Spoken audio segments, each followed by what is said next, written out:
నియోజకవర్గాల పునర్విభజనను వ్యతిరేకించిన దక్షిణాది రాష్ట్రాలు జనాభా ప్రాతిపదికన చేపట్టే పునర్విభజనను ఒప్పుకోబోమన్న సీఎం రేవంత్ రెడ్డి, అభివృద్ధిలో ముందున్న రాష్ట్రాలకు నష్టం తప్పదన్న BRS working president KTR.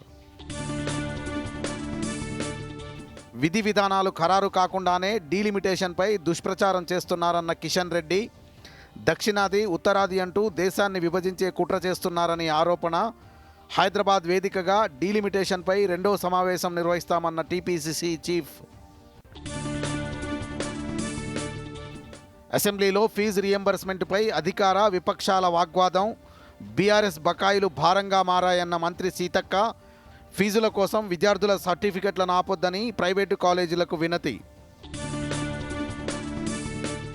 Congress పాలనలో పనులన్నీ ఆగిపోయాయన్న మాజీ మంత్రి హరీష్ రావు, బీఆర్ఎస్ హయాంలో రాష్ట్రంలో రహదారులు అధ్వాన్నంగా మారాయన్న మంత్రి కోమటిరెడ్డి వెంకటరెడ్డి, మంత్రి సమాధానంతో నిరసనగా బీఆర్ఎస్ వాకౌట్.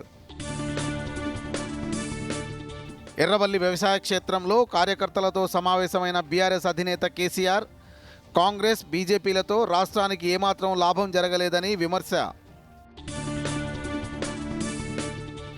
మళ్లీ గ్రామాలకు రెవెన్యూ ఉద్యోగులు, 10,954 మంది గ్రామ పాలనాధికారుల పోస్టులను మంజూరు చేసిన రాష్ట్ర ఆర్థిక శాఖ. ఐపీఎల్ 18వ సీజన్లో బోణీ కొట్టిన బెంగళూరు, తొలిపోరులో కోల్కతా నైట్ రైడర్స్పై 7 వికెట్ల తేడాతో ఘన విజయం.